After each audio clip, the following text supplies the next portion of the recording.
Ravi stood in front of the old family house with a small bag in his hand. The sun was setting, and the shadows stretched across the quiet street. For many years he had lived in the city, working long hours in a noisy office. Now, after all that time, he was back in the small town where he grew up. His parents had moved to another country, and the house had been left empty for months. At least, that was what he believed. The wooden gate creaked when he pushed it open. Dry leaves covered the path. The windows were dusty, and a spider web hung over the doorframe. Ravi smiled a little, thinking how much cleaning he had ahead of him. But he was glad to be away from the stress of the city. He wanted peace, silence, and maybe a chance to start fresh. Inside, the air was cool and heavy. The floorboards groaned under his shoes. He placed his bag in the living room and walked slowly through the house. The furniture was still there, though covered with white sheets. Everything felt the same as before, yet strangely different. The quiet was deep, almost too deep, as if the house was holding its breath. That first night, Ravi made a simple meal in the kitchen. He sat alone at the table, hearing only the sound of his spoon against the bowl. After eating, he washed the dishes and went upstairs to his old bedroom. The mattress was harder than he remembered, but he was too tired to care. He closed his eyes and listened to the silence. Then he heard it. A faint noise, soft but clear. It was like footsteps moving slowly across the floor. Ravi opened his eyes and held his breath.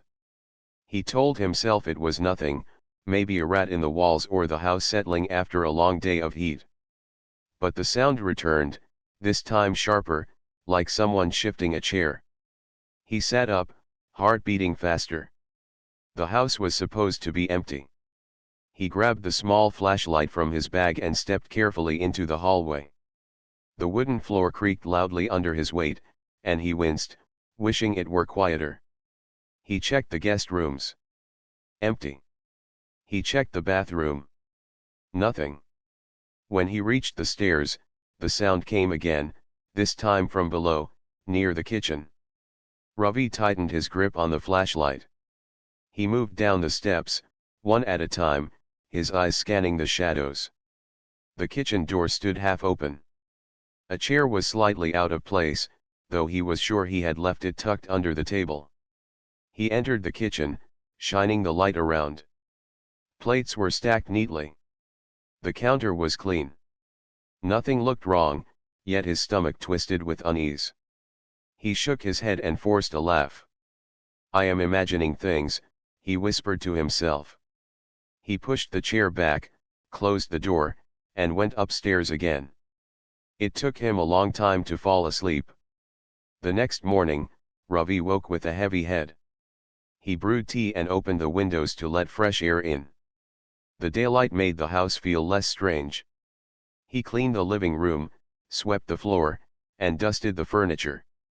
By afternoon, he felt calmer. Perhaps it had only been his mind playing tricks after all. An empty house often made people hear things that were not there. But that night, the sounds returned. This time, they were louder. A soft clatter, as if something had fallen in the kitchen. Ravi sat up straight in bed, his body tense. He forced himself to go downstairs again. When he entered the kitchen, he froze. The cupboard door was open, and a glass lay on the counter. He knew he had not placed it there. He called out, "Is anyone here?" His voice shook, but the silence that followed was worse. He felt the hairs on his neck rise. Someone was inside the house. He searched every room carefully. The living room was empty. The dining room was quiet. The basement door, however, caught his eye. It was closed, but there was something about it that felt wrong. He had not gone down there since arriving. The key was still in the lock. Slowly, he turned it and pulled the door open. A wave of cool air brushed his face. The stairs descended into darkness. He raised his flashlight and took the first step down. His heart thudded hard in his chest. Another step, then another. The smell of dust and stone grew stronger. Halfway down, he heard voices. Faint, whispering voices. His body froze. He strained to listen, and though the words were unclear, he could tell they were not the voices of thieves or neighbors. They sounded strange, musical, almost like a language he had never heard before. Ravi wanted to run, but something stronger pushed him forward. He reached the bottom of the stairs and pointed his flashlight into the basement. His hand trembled as the beam lit up the far corner. What he saw made him step back in shock. Two figures stood there. They looked like women, but their eyes glowed faintly in the light, and strange patterns shimmered on their skin. They were not from this town, not from this world. They looked at him with surprise, as if they too had not expected to be found. Ravi's mouth went dry. The house he thought was empty was not empty at all. Ravi stood frozen at the bottom of the basement stairs. The beam of his flashlight shook in his hand. Two figures stood across the room, their glowing eyes watching him closely. They looked like women, but not fully human. Strange patterns moved slowly across their skin, glowing faintly like lines of silver light. Their hair fell in smooth waves, but their movements were cautious, almost defensive. For a moment, no one spoke. The silence was heavy, broken only by the hum of the flashlight in Ravi's trembling hand. Finally, one of them raised her hand gently, as if asking him not to be afraid. "Wait," she said in clear but slow words. Her voice carried a calm rhythm, though it sounded slightly unusual, like she was not used to speaking his language. "We mean no harm." Ravi's throat felt dry. He wanted to run, but his legs would not move. "Who are you?" he asked, his voice shaking. "What are you doing in my house?" The second woman stepped forward. She was taller, her eyes brighter, and her expression serious. "We are travelers," she said. "We are not from this place. We needed shelter. This house was empty. We did not wish to be seen." Ravi blinked hard, trying to understand. "Travelers? From where?" The first woman looked at her companion, then back at him. "Far away. Too far for you to walk or fly. We came through the stars." His heart skipped. He almost laughed because it sounded impossible, yet the sight before him was real. Their eyes glowed, their skin shimmered, and no costume could explain that. He lowered his flashlight slightly but did not step closer. "You are saying you are not human," he whispered. The taller woman nodded once. "That is correct. My name is Nira. This is Luma. We came to your world by accident. Our vessel was damaged. We needed a place to stay hidden." Ravi pressed his hand against the wall to steady himself. He felt dizzy, but his mind was racing with questions. "Why my house?" Luma, the shorter one with softer features, answered. "It was quiet. Empty. We felt no one lived here anymore. We thought it was safe. We only needed time." Ravi let out a long breath. They did not look threatening, but he still could not believe it. Aliens, living in his basement. He had returned for peace, not this. Yet something in their voices carried honesty. They were not trying to attack him. They looked almost as scared of him as he was of them. "What do you want from me?" Ravi asked carefully. Neera shook her head. "Nothing. We only need shelter until we repair our device. Then we will leave." Ravi frowned. "Repair? What device?" Luma reached behind her and lifted a small object from the floor. It looked like a metallic cube with glowing lines across its surface. One side was broken, wires hanging loose. Even from a distance, Ravi could see it was not anything built by human hands. "This is a part of our vessel," she explained. "Without it, we cannot call for help. We are working to fix it." Ravi stared at it with wide eyes. It was clear now they were telling the truth. No human machine looked like that. He rubbed his face with both hands and sighed. This is too much. We understand, Nira said softly. If you want us to leave, we will. But it may be dangerous for us outside. Others might see. We will not harm you. We only ask for time. Ravi stood there for a long moment, his heart torn between fear and sympathy. He had returned to this house seeking silence, but instead, he had found something no one on earth would believe. He thought about how lonely they must feel, stranded on a strange planet with nowhere to go. Finally, he lowered the flashlight completely. You cannot just stay in my basement without asking, he said firmly. But I see you have nowhere else. I will allow you to stay for a short time. Only until you repair that thing. After that, you must leave. Luma's face lit with relief. She bowed her head slightly. Thank you.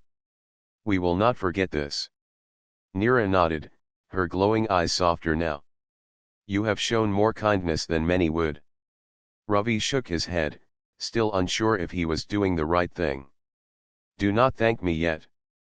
I do not even know what I have gotten myself into. The three of them stood in uneasy silence. Ravi's mind filled with endless questions, but his body demanded rest. He turned toward the stairs. I will bring you some food tomorrow. For now, stay quiet. No one can know about this. Nira and Luma both agreed with a small nod. Back in his room, Ravi lay awake for hours. His heart was still racing, and his thoughts refused to settle. Just yesterday, he had believed this house was empty. Today, he had learned that two beings from another world were living under his roof. He felt fear, but also something else. Curiosity. A part of him wanted to understand who they were and why they had come. As he finally drifted into sleep, one thought repeated in his mind. His life would never be the same again. The next morning, Ravi woke up earlier than usual. Sunlight streamed through the dusty window, and for a moment he wondered if the events of last night had only been a dream. But when he remembered the glowing eyes in the basement, his stomach tightened. It was real. Two alien women were living under his roof. He went down to the kitchen, made tea, and placed some bread and fruit on a tray. His hands shook slightly as he carried it to the basement door. For a long moment, he just stood there, staring at the handle. Then he pushed it open and stepped down the stairs. Nira and Luma were awake, sitting close to their broken device. They looked up as he entered. Their glowing eyes seemed softer in the daylight filtering through the small basement window. Luma's face brightened when she saw the tray. I thought you might need food, Ravi said. His voice was calm, though inside he was still unsure. Thank you, Luma said, reaching carefully for the bread. She sniffed it first, then took a small bite. Her eyes widened, and she gave a small smile. This is good. Nira tasted the fruit but chewed slowly, as if testing it. Different from what we know, she admitted. But safe. Ravi watched them eat, still amazed. You really are not from here, he murmured. No, Nira replied firmly. We are not. After a few minutes of silence, Ravi sighed. If you are going to stay here for some time, you cannot just sit in the basement all day. But you also cannot be seen by anyone outside. So you must learn how to live quietly inside this house. Luma tilted her head. Learn? What do you mean? Ravi rubbed his forehead. For example, you cannot leave food lying around, or make noises at night. You need to use things properly. Humans notice small details. The two aliens looked at each other, then back at him. Nira nodded. We will try. That day, Ravi began to show them the basics. He explained how to use the tap in the kitchen sink. Luma turned it too far, and water splashed everywhere, making her jump back in surprise. Ravi laughed despite himself. Not so strong, he said, gently turning the handle. Later, he showed them the stove. Nira stared at the fire with narrowed eyes. You trap energy inside metal circles, she said thoughtfully. Strange, but clever. When Ravi gave her a pan and an egg to cook, she dropped the shell inside and frowned as the yolk sizzled. Is this correct? She asked. Ravi shook his head with a smile. Not quite. He helped her try again, and though the result was messy, she seemed pleased. By afternoon, the house felt less tense. Luma wandered through the living room, touching the curtains, the books, and the old clock. She asked endless questions. Why do humans cover windows? Why do you keep time with this machine? Why do chairs have 4 legs instead of 3? Ravi answered as best he could, though sometimes he simply shrugged. Their curiosity reminded him of children, but their glowing eyes made it clear they were far more advanced in some ways. In return, they showed him a little of their broken device. Luma pressed a part of the cube, and a soft light projected into the air. Tiny shapes floated like stars, forming patterns he did not understand. This is a memory map, Luma explained. It shows where we came from. But it is damaged. Many paths are missing. Ravi stared at the floating lights, feeling small but amazed. It is beautiful, he said softly. That night, the 3 of them shared a simple dinner together. Ravi cooked rice and vegetables while Nira and Luma tried to help. Luma chopped the vegetables unevenly, and Nira burned one pan before Ravi quickly took it off the stove. Yet the effort made the meal feel warmer than Ravi expected. The house, once silent and empty, was now filled with laughter and questions. After dinner, Ravi leaned back in his chair. You are learning fast, he said. But you must be careful. If anyone sees you, there will be trouble. Nira's expression grew serious. We know. That is why we stayed hidden. If the wrong ones find us, it will not be safe for your people. Ravi frowned. The wrong ones? Who are you talking about? Nira hesitated, then shook her head. Not yet. You will know in time. For now, trust that our presence must remain secret. Ravi wanted to press her for answers, but the calm tone of her voice stopped him.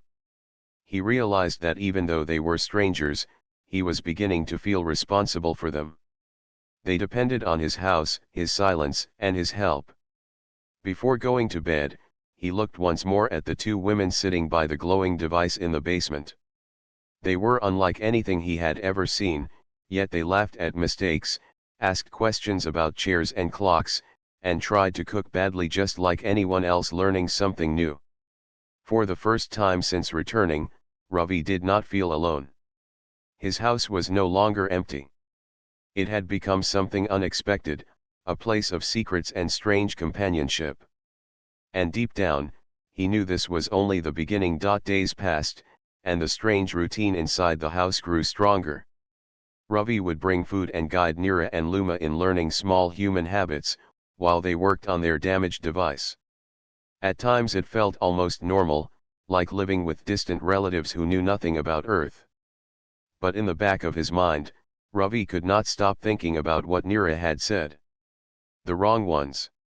Who were they, and why did she look so serious when she mentioned them? One evening, after finishing dinner, Ravi sat across from the 2 women in the living room. The lamp glowed warmly between them. He leaned forward, folding his hands. You have told me that you came here by accident, he began slowly. But that cannot be the full story. Why were you traveling near Earth in the first place? Who are you running from? Nira's glowing eyes met his, steady and calm, but her silence stretched too long. Luma shifted uncomfortably, her hands brushing the edges of their device. Ravi could feel tension rising in the room. You trust me enough to stay here, he continued. But I cannot help you if I do not know the truth. Please tell me.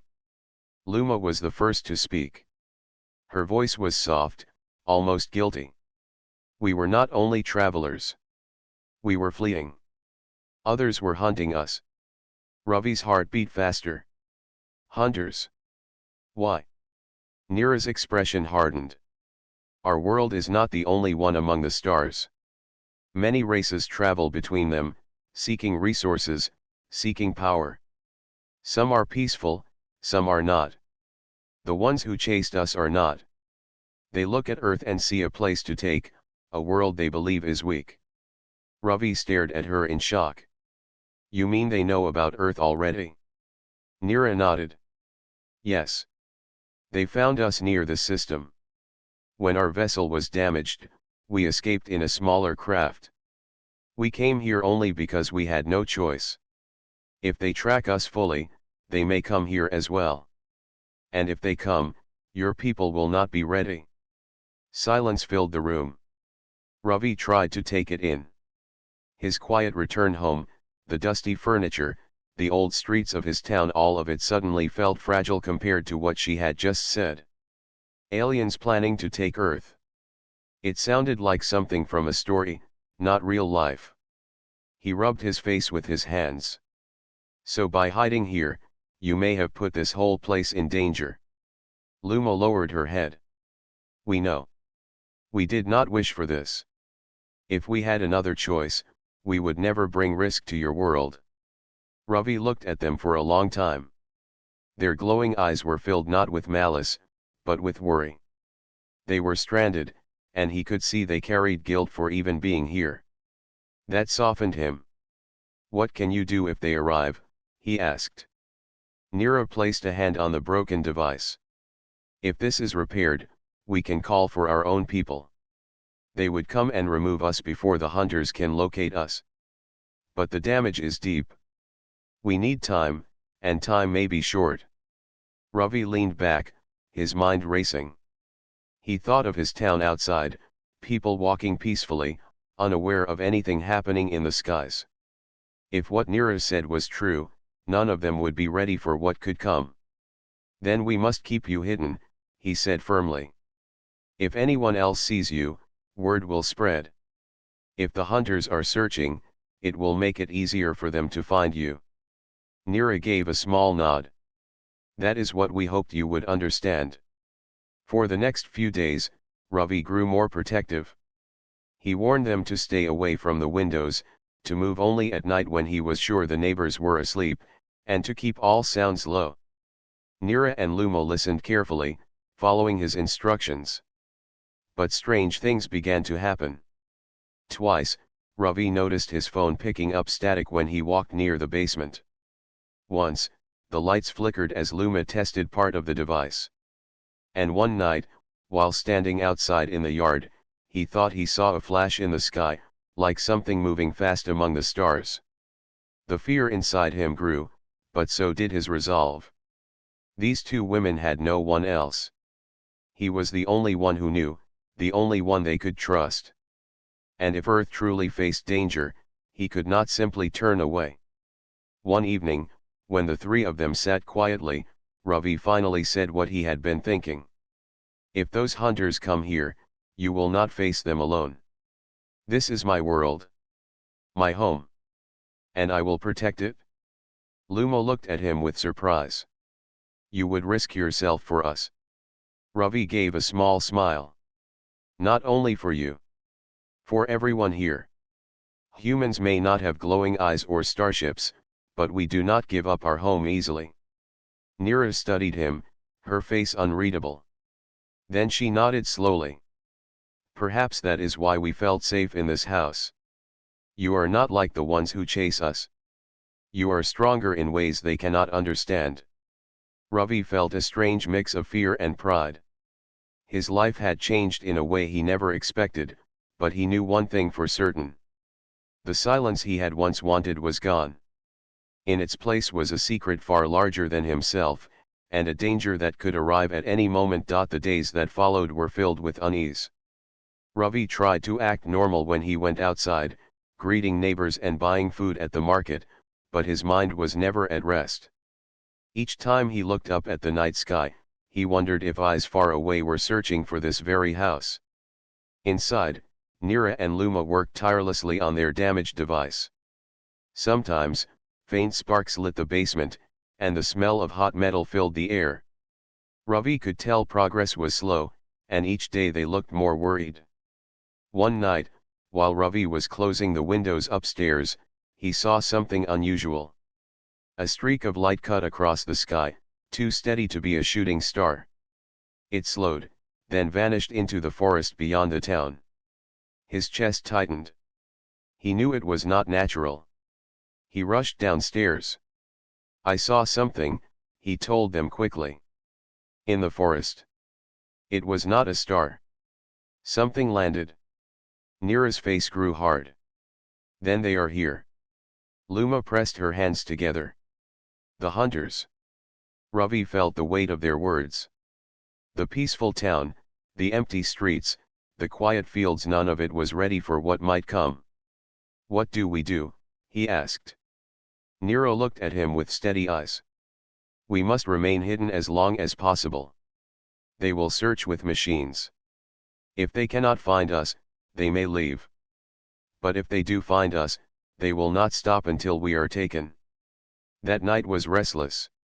Ravi listened to every creak of the house, every whisper of wind outside.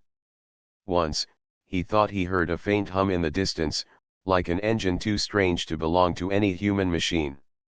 The next morning, he decided to take action. "You cannot just sit here waiting for them," he told Nira and Luma. "If they search the town, people might notice. I know this area better than anyone. There are old tunnels and paths near the river that no one uses anymore. We can use them to hide." Nira considered his words carefully. "You would help us move?" Ravi nodded. "If it means keeping my town safe, then yes." By evening, Ravi led them through the back of the property, across fields, and into the old stone tunnel hidden by thick weeds. It had once been part of a water system, long abandoned. The air inside was damp and cold, but it was hidden from sight. "This place will keep you safe," Ravi said. "At least for now." Luma looked around with wide eyes. "Strange but useful.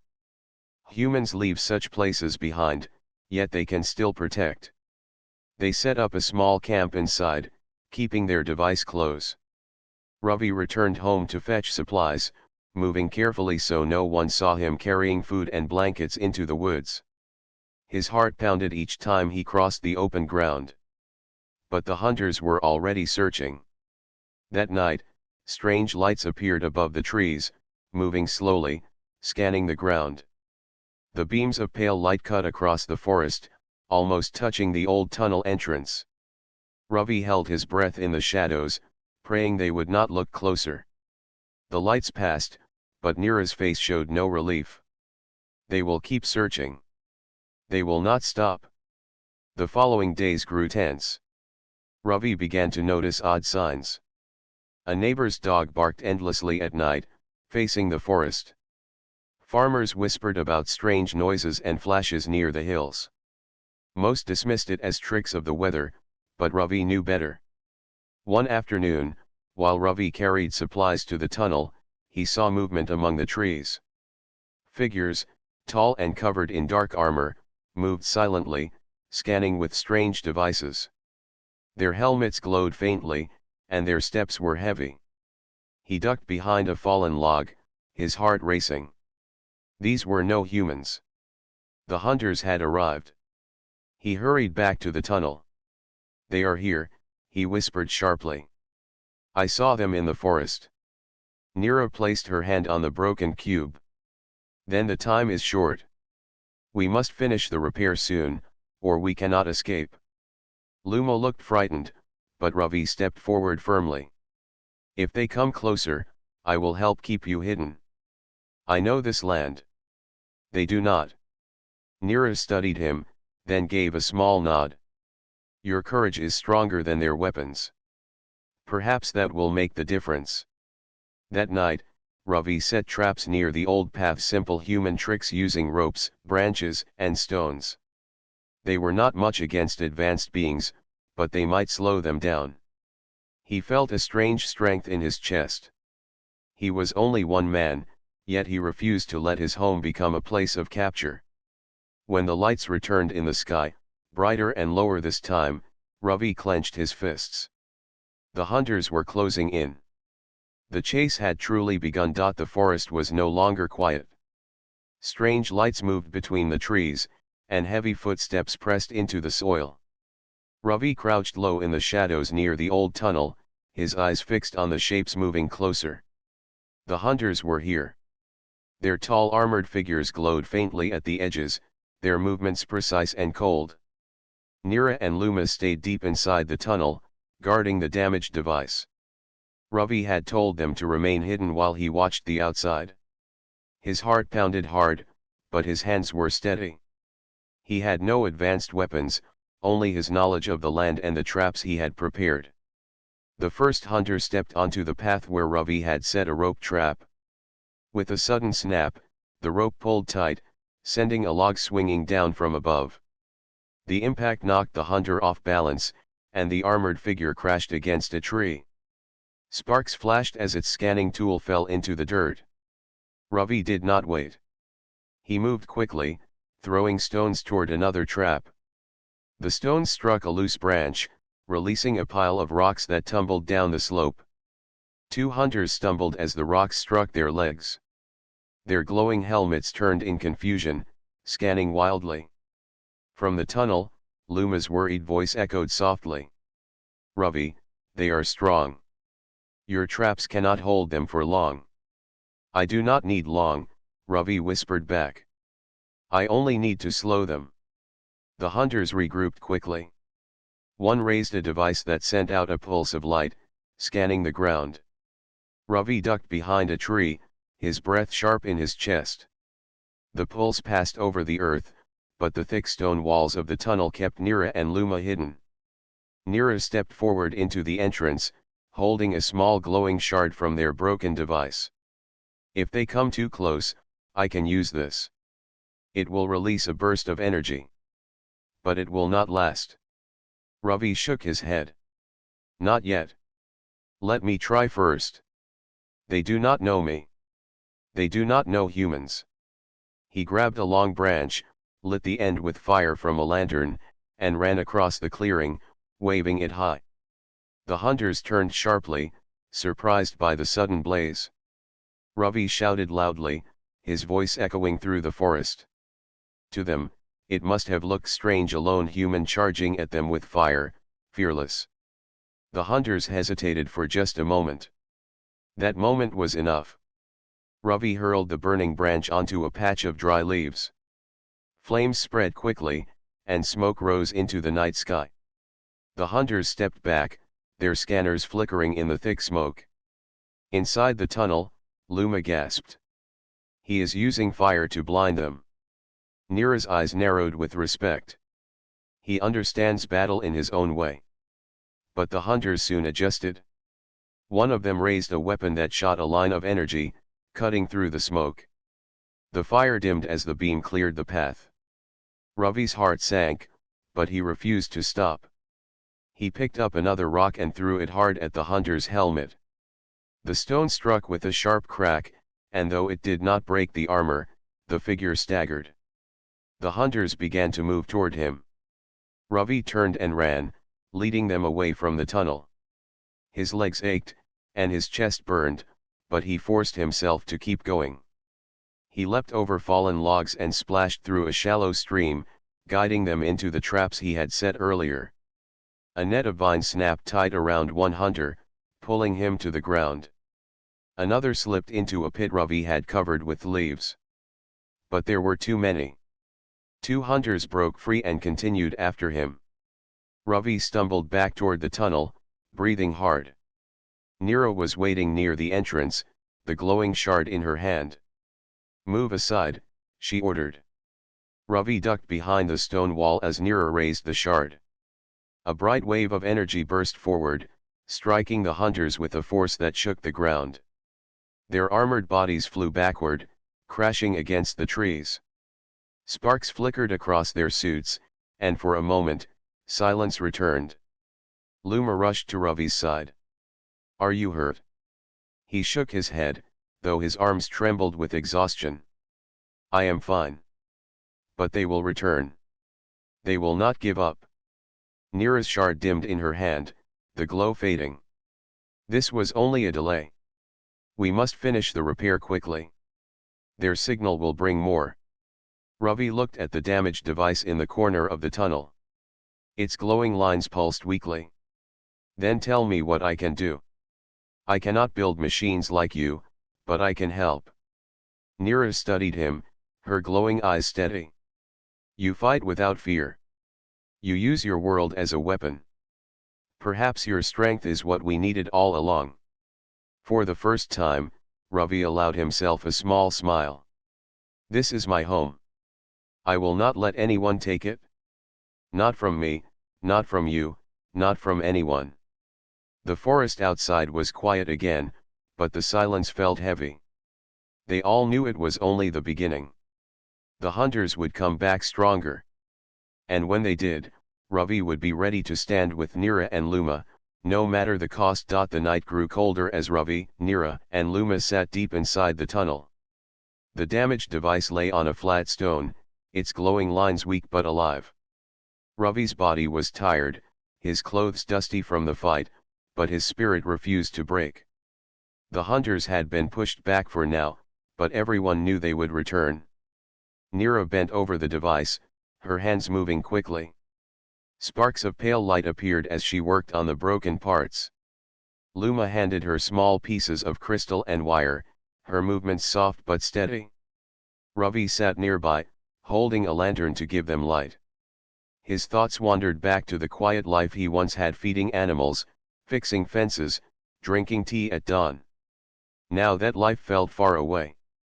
Yet he did not regret it. He had met Nira and Luma, and he had found a strength inside himself he never knew existed. After hours of silence, Nira lifted her head. It is almost ready.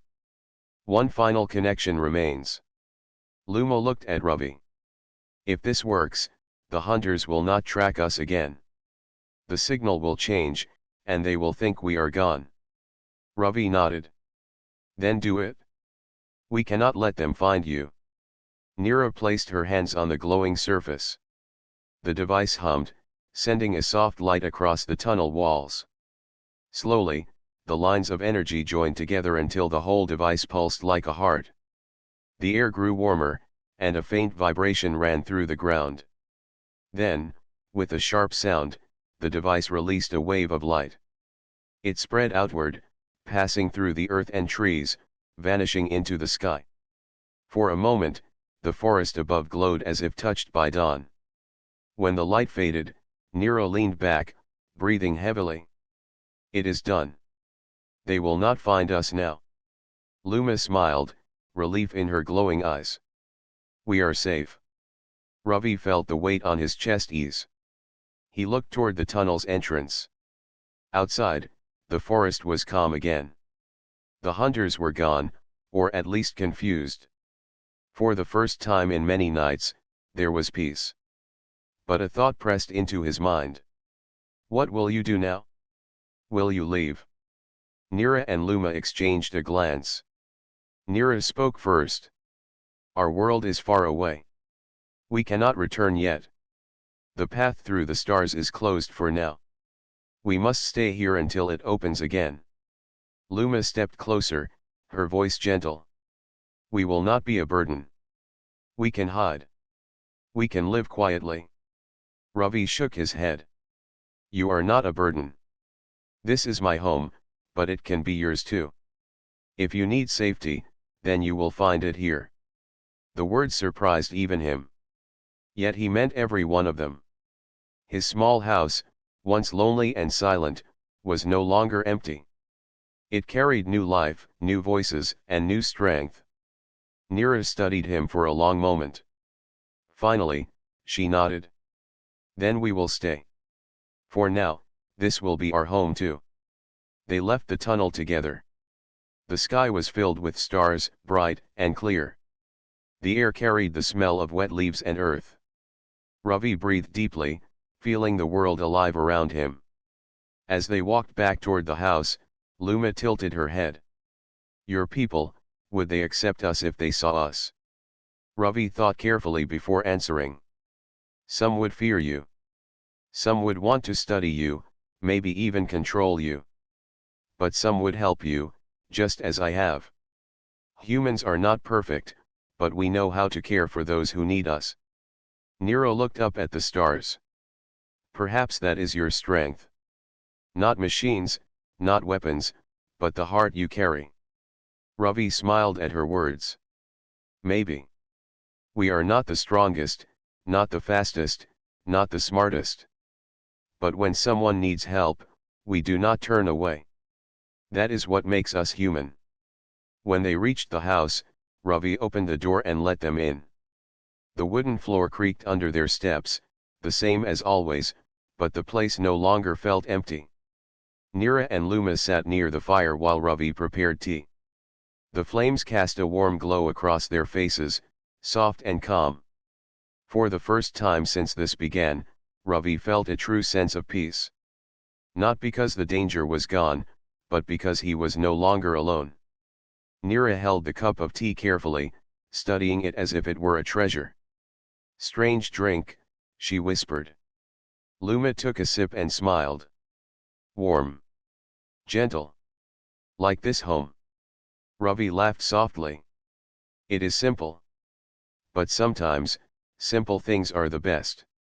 The three of them sat together in quiet comfort, the fire crackling softly, the night outside calm and still. The hunters might return one day. Other dangers might come. But for now, they had each other. Ravi looked around his house and felt something he had not felt in a long time. Belonging. His home had changed, but it was better now. Stronger. And deep inside, he knew that this was only the beginning of a greater story. Humanity was not alone in the stars. But neither were his new friends. Together, they had found something worth protecting. Together, they had found a home.